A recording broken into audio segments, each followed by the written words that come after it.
तो welcome students, आप सभी के अपने चैनल यस की एम स्टडी पर फिर स्वागत है। बहुत ही इंपॉर्टेंट वीडियो आपके लिए होगी। इंपॉर्टेंट क्यों है भी आपको पता चल जाएगा। मेरे प्यारे स्टूडेंट, देखिए आपके लिए हम लगातार मेहनत कर रहे हैं, तो आपको भी लगातार मेहनत करनी होगी। हम आपके सामने लगातार लगे हुए हैं और आपको बेहतर से बेहतर चीज़ देने का प्रयास कर रहे हैं। तो मेरे प्यारे बच्चों, आपको भी बेहतर से बेहतर चीज़ देने का प्रयास करना होगा। चलिए इसमें जानते हैं क्या पढ़ने वाले हैं और आपको अच्छी तरीके से हम बताने का प्रयास करेंगे और समझाने का प्रयास करेंगे। मेरे प्यारे बच्चों, आपको हम इसमें क्या पढ़ाने वाले हैं, ठीक है। इसमें आपको देखिए कक्षा 12 फिजिक्स के 95% आपको पाना है, तो आपको इस वीडियो को जरूर पढ़ना होगा और बहुत ही इंपॉर्टेंट वीडियो आपके लिए होगी। इसमें देखेंगे मोस्ट इंपॉर्टेंट क्वेश्चंस की बात करेंगे। 95% यानी 95% पक्का आपको 2023 बोर्ड में आएगा और कैसे आएगा उसकी चर्चा हम करेंगे और आपको अच्छी तरीके से हम बताने का प्रयास करेंगे मेरे प्यारे बच्चों, ताकि आपको सारी चीज़ें क्लियर हो जाए, ठीक है। चलिए स्टार्ट करते हैं वीडियो को और जानते हैं इसमें क्या पढ़ने वाले हैं। अच्छी तरीके से हम आपको बताने वाले हैं, ठीक है। तो यहाँ पर आपको जानने वाले हैं उन मोस्ट इंपॉर्टेंट क्वेश्चंस को इसमें बताएंगे जो आपको 2023 बोर्ड में आने वाले हैं। कहाँ पर आने वाले हैं? 2023 बोर्ड में आने वाले हैं। चलिए इन क्वेश्चंस को पढ़ते हैं और आपको अच्छी तरीके से समझाने का प्रयास करते हैं। तो आपको बस हमारे साथ जुड़ जाना है अच्छी तरीके से, ठीक है, और जुड़ करके आपको अच्छी तरीके से पढ़ना है, ठीक है, ताकि आपको एग्ज़ाम में अच्छा से अच्छा नंबर मिल सके, ठीक। चलिए स्टार्ट करते हैं और आपको बताते हैं और अच्छी तरीके से समझाने का प्रयास करेंगे, ठीक है। चलिए इसमें आप देखेंगे क्या देखेंगे कि 95% आपको पक्का 2023 बोर्ड में मिलने वाला है, ठीक है। तो चलिए पहले प्रश्न को पढ़ते हैं जो आपके एग्जाम के लिए बहुत ही इंपॉर्टेंट है और इसकी पीडीएफ भी आपको कहाँ मिलेगी? एस के एम इसी टेलीग्राम चैनल और एस के एम स्टडी जो आपका ऑफिशियल ऐप है वहाँ पर भी इसकी पीडीएफ आपको मिल जाएगी, ठीक है। चलिए पहला प्रश्न देखिए, उत्तल लेंस की फोकस दूरी अधिकतम है। जो उत्तल लेंस होता है उसकी फोकस दूरी अधिकतम कितनी होगी? तो दूरी अधिकतम किस रंग की होगी? तो यहाँ पर आप देखेंगे पहला ऑप्शन क्या है? नीले प्रकाश के लिए, दूसरा क्या है? हरे प्रकाश के लिए, तीसरा क्या है? पीले प्रकाश के लिए, चौथा क्या है? लाल प्रकाश के लिए। तो अगर इसके आंसर की बात करते हैं मेरे प्यारे स्टूडेंट्स, इसका आंसर क्या हो जाएगा? इसके आंसर की अगर हम बात करें तो इसका आंसर क्या हो जाएगा? लाल प्रकाश के लिए। किसके लिए? लाल प्रकाश के लिए आपको जो फोकस दूरी होगी सबसे अधिक होगी, ठीक है। तो ये प्रश्न आपको अच्छी तरीके से समझ में आए। चलिए अगला प्रश्न देखिए, और ये भी बहुत ही इंपॉर्टेंट प्रश्न है आपके लिए। तो इस प्रश्न को भी अच्छी तरीके से आपको पढ़ना होगा ताकि आपको समझ में आ जाए, ठीक है। चलिए अब देखिए प्रश्न क्या कर रहा है कि एक प्रत्यावर्ती धारा का समीकरण, क्या कर रहा है? एक प्रत्यावर्ती धारा का समीकरण I is equal to sine 100 pi t minus five. ध्यान समझेंगे इसको, कितना है कि एक प्रत्यावर्ती धारा का जो समीकरण दिया हुआ है कितना है? 4 sine 100 pi t minus five है। तो धारा का आवर्तकाल ज्ञात कीजिए। आपके सामने दो चीजें हैं मेरे प्यारे स्टूडेंट्स, आप पहले मूल समीकरण को निकाल लीजिए, उसी से तुलना कर देंगे तो आपको आंसर आसानी से निकल जाएगा। जो हमारा मूल समीकरण होता है I बराबर I0 sine omega T minus five होता है। यहाँ से तुलना करेंगे इस समीकरण की, यानी कि I is equal to 4 sine 100 pi t minus five, ठीक है। इससे तुलना करेंगे तो क्या आएगा? जब तुलना करते हैं तो मेरे प्यारे स्टूडेंट्स क्या आने वाला है? यहाँ पे देखेंगे 4 किसके बराबर हो जाएगा? 4 किस, यानी कि जो हमारा ओमेगा टी है, ओमेगा टी किसके बराबर हो जाएगा? 100 पाई के बराबर हो जाएगा, 100 पाई टी के बराबर हो जाएगा। यानी कि ओमेगा टी 100 पाई बचेगा, क्योंकि यहाँ पे टी से टी कैंसिल हो जाएगा। तो क्या हो जाएगा? ओमेगा का मान 2 पाई बाई टी होता है, बराबर 100 पाई हो जाएगा। यहाँ से टी बराबर क्या आ जाएगा? 2 पाई बटे 100 पाई, यानी कि 1/50। तो यहाँ पे आंसर क्या आ जाएगा? 0.02 सेकेंड। यही पूछा है कि उसका आवर्तकाल, उसका समय कितना लगेगा, ठीक। तो ये आपके लिए बहुत ही इंपॉर्टेंट प्रश्न है और आपको अच्छी तरीके से समझ में आ रहा होगा। चलिए अगले प्रश्न को पढ़ते हैं। अगला प्रश्न देखिए क्या है। अगला क्वेश्चन देखेंगे, वैद्युत वाहक बल E, यानी वैद्युत वाहक बल जिसे आप क्या कहते हैं? EMF, यानी कि इलेक्ट्रोमोटिव फोर्स, जिसे आप क्या कहते हैं? EMF, ठीक है, जिसे आप इंग्लिश में क्या कहते हैं? इलेक्ट्रोमोटिव फोर्स, क्या कहते हैं? इलेक्ट्रोमोटिव फोर्स कहते हैं, ठीक है। तो चलिए अब इसके बारे में जानते हैं। देखिए क्या हो जाएगा, ए क्या मान कितना है? 2 into E minus V upon R. B क्या है? 2 E V E minus V upon into R बटे वी। ठीक है, या E minus B into R upon V, या E minus B into R upon 2v। तो अगर इसके आंसर की बात करते हैं मेरे प्यारे स्टूडेंट्स, इसका आंसर क्या हो जाएगा, इसका आंसर आपका निकल कर आएगा आंसर नंबर सी आपका निकल कर सही आंसर आ जाएगा। ठीक है, चलिए अगला क्वेश्चन देखेंगे। चौथा क्वेश्चन बहुत ही इंपॉर्टेंट ये भी है और आपके एग्जाम में बहुत बार पूछा गया प्रश्न है और इसको अच्छी तरीके से आप समझेंगे तभी आपको समझ में आएगा। देखिए प्रश्न क्या कर रहा है कि 5 मीटर लंबे, कितने, 5 मीटर लंबे तथा 5 ओम प्रतिरोध वाले, कितने, 5 ओम प्रतिरोध वाले विभव मापी के तार में, किसमें, विभव मापी के तार में 2 मिली एम्पियर की धारा प्रवाहित हो रही, कितने, 2 मिली एम्पियर की धारा प्रवाहित हो रही है। विभव मापी की विभव प्रवणता क्या होगी, विभव मापी की जो विभव प्रवणता है वह क्या होगी, 2 इंटू 10⁻³ वोल्ट प्रति मीटर, या 2.5 इंटू 10⁻² वोल्ट प्रति मीटर, या 1.6 इंटू 10⁻³ वोल्ट प्रति मीटर, या 2.3 इंटू 10⁻³ वोल्ट प्रति मीटर।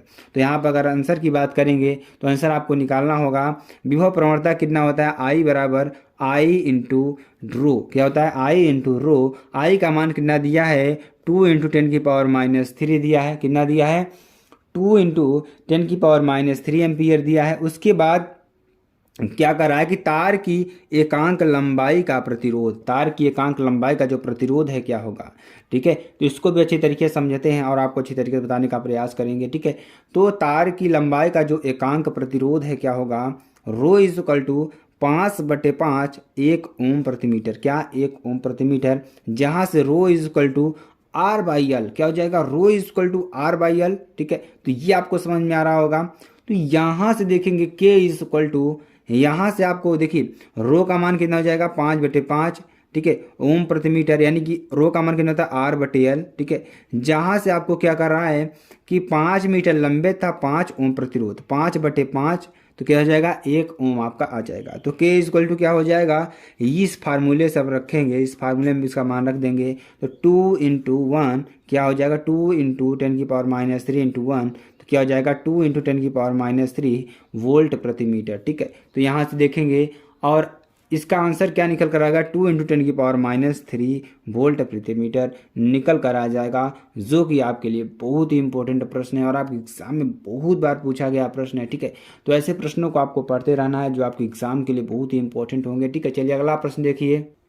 अगला क्वेश्चन देखेंगे, निम्नलिखित में से किस मीटर का प्रतिरोध उच्चतम होगा। निम्नलिखित में से ऐसा कौन सा मीटर है जिसका प्रतिरोध क्या होगा, उच्चतम होगा। ठीक है, तो ऐसा कौन सा प्रतिरोध है जिसका, यानी ऐसा कौन सा मीटर है जिसका प्रतिरोध क्या होगा, उच्चतम निकल कर आएगा। ठीक है, तो यहाँ से अगर देखते हैं तो आपका आंसर दिख रहा होगा, पहला क्या है, अमीटर, दूसरा क्या है, गैल्वेनोमीटर, तीसरा क्या है, तीसरा हमारा क्या है, वोल्ट मीटर, चौथा क्या है, मिलीमीटर। तो यहाँ पर अगर आंसर की बात करेंगे मेरे प्यारे स्टूडेंट्स, इसका आंसर क्या हो जाएगा, वोल्ट मीटर हो जाएगा, क्या हो जाएगा, वोल्ट मीटर हो जाएगा। ठीक है, छठे नंबर की बात करेंगे, अगले क्वेश्चन की बात करेंगे जो आपके बहुत ही इंपॉर्टेंट है और very very most important category में इसको रखेंगे तो आपको अच्छी तरीके से समझ में आएगा। ठीक है, यहाँ से आप देख रहे हैं हेनरी प्रति मीटर मात्रक है, क्या कर रहा है, हेनरी प्रति मीटर मात्रक है, किसका मात्रक है, विद्युतशीलता का, चुंबकशीलता का, परावर्तांक का या स्वप्रेरकत्व का। तो यहाँ पर अगर आंसर की बात करते हैं तो किसका हो जाएगा, चुंबकशीलता का, किसका, चुंबकशीलता का। ठीक है, इसका मात्रक हेनरी प्रति मीटर होता है। ठीक है, चलिए अगला क्वेश्चन देखेंगे, प्रेरकत्व का मात्रक है, जो प्रेरकत्व है इसका मात्रक क्या होता है, ओम सेकंड, ओम प्रति सेकंड, सेकंड प्रति ओम, या 1/ओम सेकंड, क्या 1/ओम सेकंड। तो यहाँ पर अगर आंसर की बात करते हैं मेरे प्यारे स्टूडेंट्स, इसका आंसर क्या हो जाएगा, आप सभी लोग कमेंट बॉक्स में कमेंट जरूर करेंगे कि इसका आंसर क्या होगा। तो इसके आंसर की बात करेंगे, प्रेरकत्व का मात्रक क्या होता है, ओम सेकंड होता है, क्या होता है, ओम सेकंड होता है। चलिए अगला क्वेश्चन देखेंगे। अगला क्वेश्चन बहुत ही इंपॉर्टेंट ये भी है और इसे आप मोस्ट इंपॉर्टेंट कैटेगरी में रखिएगा। ठीक है, चलिए प्रश्न क्या है कि एक शुद्ध प्रेरकत्व में, किसमें, एक शुद्ध प्रेरकत्व में औसत शक्ति क्षय होती है, जो औसत शक्ति क्षय होती है कितनी होती है, तो हाफ Li², 2Li², या हाफ Li² या शून्य।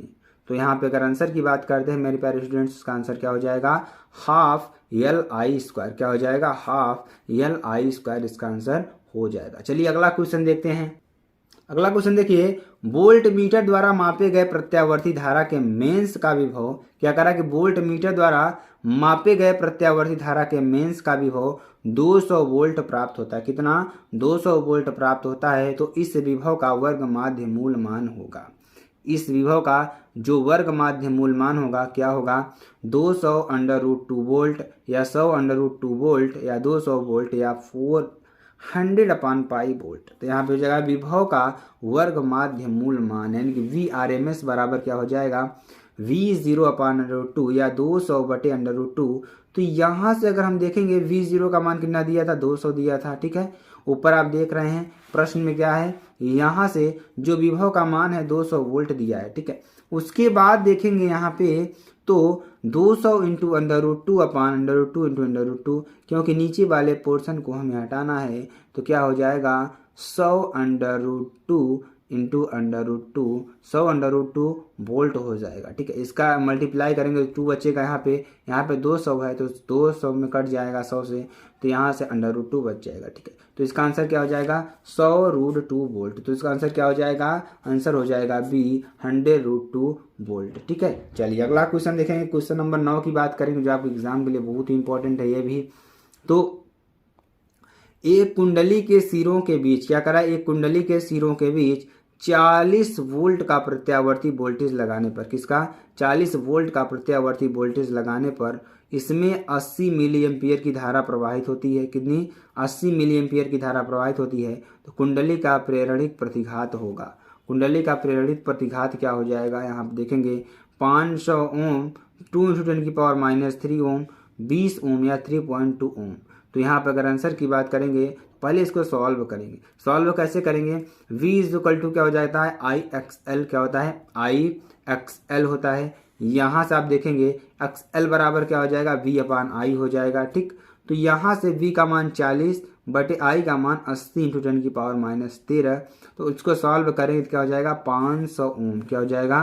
500 ओम हो जाएगा। ठीक है, चलिए अगला क्वेश्चन की बात करेंगे। अगला क्वेश्चन देखिए, किसी की क्षमता से क्या तात्पर्य है?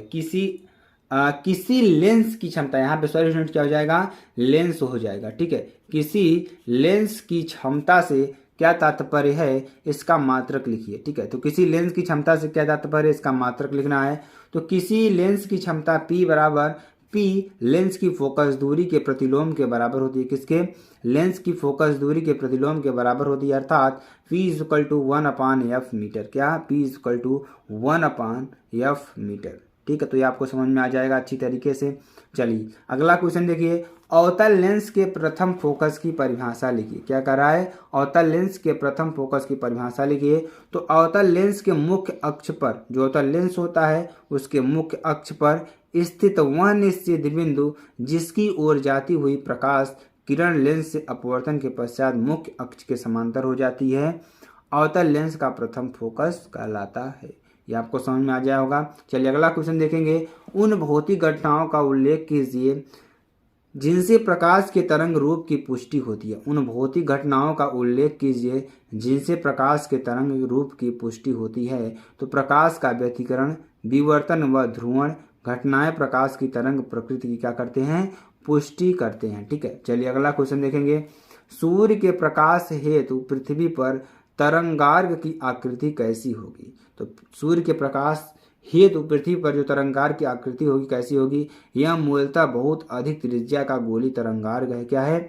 यह मूलतः बहुत अधिक त्रिज्या का गोली तरंगार्घ है, अतः यह अधिकांश समतल प्रतीत होगा। तो आई होप फ्रेंड्स प्रश्न आपको बहुत ज़्यादा अच्छा लगा होगा। अगर वीडियो पसंद आती है आप चैनल को लाइक शेयर कमेंट सब्सक्राइब जरूर कर सकते हैं। फिर मिलते हैं नेक्स्ट वीडियो में नए टॉपिक के साथ, तब तक के लिए जय हिंद।